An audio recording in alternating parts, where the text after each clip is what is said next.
এখানে একটা বাঘ চলে আসলো, বাঘ ধরো আমাকেই টার্গেট করেছে, আমাকে নিয়ে চলে গেল, বাঘ ওপারে উঠে গিয়ে পিছনে কেউ দেখবে যে কেউ নেই, সবকটা শুয়ে আছে। বাঘের হাত থেকে ফিরে আসা সম্ভব, কিন্তু কুমির কাউকে ধরলে কিন্তু ফিরে আসা যায় না। আপনারা গোসাবা ব্লকে এসছেন, সুন্দরবনের 19খানা ব্লকের মধ্যে আপনারা এসছেন গোসাবা ব্লক।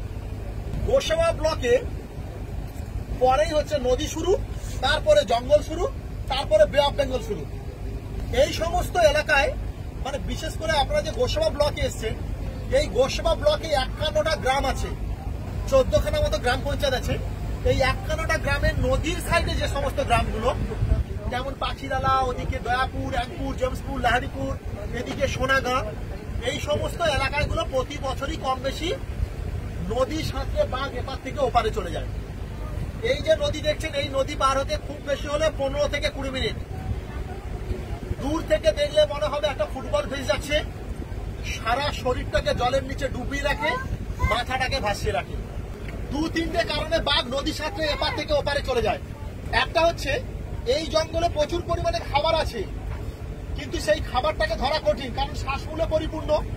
হরিণ একটু স্লিম টাইপের, তার পায়ের নিচে খুর আছে, সেই জন্য হরিণ খুব দ্রুত বেরিয়ে গেলেও বাঘ কিন্তু তার মোটা শরীর নিয়ে এবং তার পাটা তো থাবলানোর মতো, আমাদের গালের মতো নরম, সেই জন্য বাঘ দৌড় করিয়ে অনেক সময় হরিণ শুয়োরকে ধরতে পারে না।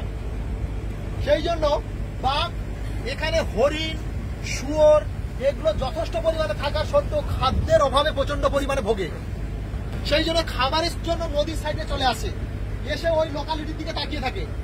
আর এদিক থেকে দেখতে পায় গরু, ছাগল, ভেড়া প্রচুর পরিমাণে ওখানে চড়ছে, আর নধরকান্তি দেহ নিয়ে মানুষ ঘুরছে, যেটা বাঘের একটা অন্যতম, সুন্দরবনে বাঘের একটা অন্যতম খাবার। যে বাঘের অন্যতম খাবার কি? মানুষ। খাবারের জন্য এপার থেকে ওপারে চলে যায়, 1 নম্বর কারণ। 2 নম্বর কারণ হচ্ছে এই জঙ্গলে বাঘ 25 থেকে 30 কিলোমিটারের মধ্যে নিজেদের এলাকা চিহ্নিত করে গাছে গাছে ইউরিন দিয়ে, যেন ওই এলাকায় যেন আর কেউ না ঢোকে। কুকুরের মতো কারেন্টের পোস্টে পোস্টে, শুধু কারেন্টের পোস্ট পাবে না, গাছের গায়ে গায়ে এই পেশচাপ করে নিজেদের এলাকা মার্কিং করে। এইবার এখানে জোয়ার ভাটার ব্যাপার, 11 থেকে 18 ফিট জল বাড়ে এখানে। আজকে যে ভাটাটা দেখছেন, এই ভাটা থেকে জোয়ারের জলটা 11 থেকে 18 ফিট বাড়ে। এই জোয়ারের জলটা যখন বেড়ে যায়, তখন জঙ্গলে যখন জলটা ঢুকে যায়, তখন ওই স্মেলটা ধুয়ে যায়। ওই স্মেলটা ধুয়ে গেলে তখন একটা বাঘ অন্য বাঘের এলাকায় ঢুকে পড়ে। ঢুকে পড়লে দুজনের মধ্যে মারাপিট শুরু হয়। সেই মারাপিটে যে হেরে যায়, সে দ্রুততার সাথে হয় কোর এরিয়া, না হয় লোকালয়, এটাকে ভাবে আমার সেফটি এলাকা। 3 নম্বর কারণ, বাঘিনী যখন প্রেগনেন্ট থাকে, অন্তঃসত্ত্বা থাকে, এমন একটা জায়গায় বাচ্চাটাকে প্রসব করতে চায় যেন পুরুষ বাঘ বুঝতে না পারে। কারণ পুরুষ বাঘ বাঘিনীর পুরুষ বাচ্চাগুলোকে ধরে মেরে দেয়। ও চায় না আমার সমগোত্রীয় বৃদ্ধি পাক। বাঘিনী হয় কোর এরিয়া, না হয় লোকালয়টাকে ভাবে আমার বাচ্চা প্রসবের উপযুক্ত জায়গা। সেই জন্য এপার থেকে ওপার নদী সাঁতরে চলে যায়। আমি বলছি এই নদীটা পার হতে খুব বেশি হলে 15 থেকে 20 মিনিট। আর এই নদীতেই প্রচুর পরিমাণে কুমির আছে। এবং আমার সিক্স সেন্স বলছে আজকের যে পরিবেশটা আছে, যদি খুব গরম না হয়ে যায়, তাহলে কুমির আপনারা দেখতে পাবেন আমার জঙ্গলের মধ্যে।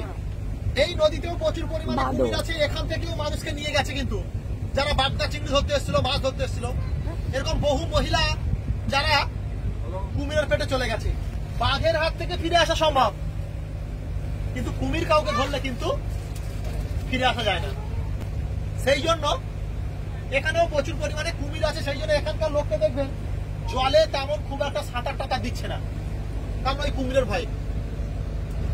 সেই জন্য বাঘও জানে কিন্তু যে নদীর সাঁতরে গেলে কুমির ওকে নদীর মাঝখানে ধরতে পারে, কিন্তু এই খাবারের অভাব আর এই সমস্ত কারণে বাঘ এপার থেকে ওপারে যায়। কিন্তু এই নদী পার হওয়াটা ওর ক্ষেত্রে যদি একটা বড় ধরনের অপারেশন হয়, তাহলে তার প্রথম ব্লাড পরীক্ষা হচ্ছে নদীর জলটা কোন দিকে যাচ্ছে, সেইটাকে বুঝতে হবে, নদীর কারেন্টটা কোন দিকে যাচ্ছে। সেই জন্য মুখ দিয়ে পাতা ফেলে দেয়। হ্যাঁ, আমি একটা রাজার কথা বলছি, আমি হাতিপাতি কারোর কথা বলছি না, রয়্যাল বেঙ্গল রাজা। সেই জন্য হচ্ছে মুখ দিয়ে পাতা ফেলে দেয়, জলের স্রোতটা কোন দিকে যাচ্ছে। এবার বলে যে তুমি কিভাবে দেখলে? আপনি এই যাওয়ার সময় দেখবেন যে আমাদের জঙ্গলের ভেতরে ক্যামেরা বসানো হচ্ছে, রেডিও কলার এবং ক্যামেরা ট্র্যাকিং এর ফলে এইসব দৃশ্যগুলো আমরা পেয়েছি।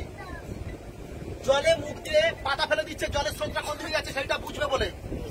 এইবারে জলটা ধরো ওই দিকে যাচ্ছে কিন্তু হাওয়া এই দিকে কাজ করছে, তাহলে পাতাটা কোন দিকে যাবে? হাওয়ার দিকেই চলে যাবে। সেই জন্য জঙ্গলের দিকে মুখ করে হালকা করে ল্যাসটাকে ফেলবে, জলের স্রোতটা কোন দিকে যাচ্ছে বোঝার জন্য। সেইভাবে অ্যাঙ্গেলে শরীর ভাসাবে, কম সাঁতার কাটতে হবে, সে তার জায়গায় পৌঁছে যাবে। ও একটা ল্যান্ডমার্ক ঠিক করে যে এপার থেকে আমি ওপারে যাব, ওই ঘাটটার কাছে উঠবো, তাহলে ওকে ওই ঘাটের কাছে উঠতে হবে। যদি ওর শরীরটা একটু দূরে ভেসে চলে যায় তাহলে পুনরায় আবার জঙ্গলে ফিরবে, কারণ ওর টার্গেট মিস হয়ে গেছে। এবার ধরো এপার থেকে ওপারে গেল, গিয়ে দেখা গেল একটা গরু বা একটা ছাগল বা একটা ভেড়া খেলে তার পেটটা ভরে যায়, কিন্তু একটার জায়গায় সে 10টা মেরে বসবে। আর মানুষ পেলে কোনো কথাই নেই। গরু, ছাগল, ভেড়া, হরিণ এগুলো যদি ওর কাছে চিকেন হয়, মানুষ কিন্তু ওর কাছে, কারণ হরিণ বাদর শুয়োকে ধরতে গিয়ে নিজে আধমরা হয়ে যায়, আর মানুষকে ধরা সহজ। কেউ ধরতে হবে না, ভালো করে একটা পোস্ট দিয়ে একটা হুঙ্কা দিলে এমনি আলাদা হয়ে যাবে। কথা বলছি, আমরা সেফটি থাকবো। মনে করুন এখানে একটা বাঘ চলে আসলো, বাঘ ধরো আমাকেই টার্গেট করেছে, আমাকে নিয়ে চলে গেল। বাঘ ওপারে উঠে গিয়ে পিছনে গিয়ে দেখবে যে কেউ নেই, সব কটা শুয়ে আছে, কিন্তু কাউকে ও ছোঁয়নি। কিন্তু সুন্দরবনের বাঘ ঝড়খালিতে গেলে দেখতে পাবে, একটু দূর থেকে যদিও দেখতে হবে যে একটা বাঘ কত বড় হয় আর কত গ্লেজি হয়, আর ওর তেজস্বিতা কতটা আপনি দেখলে বুঝতে পারবেন। সুন্দরবনের রয়্যাল বেঙ্গল টাইগার দেখা একটা ভগবান দর্শনের মতো, বুঝলেন তো? তো যাই হোক, একটার জায়গায় কেন 10টা মেরে বসছে? কারণ আজকের খাবার পেয়েছি, কালকের এই জঙ্গলে পাবো, এর কোনো গ্যারান্টি ওয়ারেন্টি নেই। সেই জন্য সুন্দরবনের বাঘ একটার জায়গায় 10টা মেরে বসে। আজকের খাবো, কালকের খাবো, তার পরের দিনও পচা গলা খাবার খাবো। কারণ আজকের পেয়েছি কালকে পাবো না তো, যে সিংহের মতো আমি খেয়ে নিলাম বাকিটা হাইনা খাবে, এরকম নয়। কারণ ও জানে কালকের আমি আবার পেয়ে যাবো। কিন্তু সুন্দরবনে বাঘ 3-4 দিনও না খেয়েও থাকতে পারে। সেই জন্য ওই লোকালিটিতেও একই সাইকোলজি কাজ করে, যে ওপারে গিয়ে মানে এটা আমি যে এত সুন্দর এত খাবার পাচ্ছি সব মেরে রেখে দিই। সেই জন্য একটার জায়গায় ও 10টা মেরে বসে, কিন্তু আবার ভোরের আলো ফোটার সাথে সাথে ও ধরা পড়ে যায়। অনেক সময় দেখা গেল কোর এরিয়াতে যখন খাঁচাটা নিয়ে ওখানে গিয়ে ছাড়া হচ্ছে বাঘটাকে, ঠিক আছে, ও কিন্তু দীর্ঘদিনও খাঁচা ছিল, ওর প্রচন্ড রাগ। এবার শাটারটা তোলা হলো, বাঘ এবার লাফ কেটে ঝাঁপ কেটে পড়ে যাবে জলে, চলে যাবে এবার জঙ্গলে, এরকম পজিশন।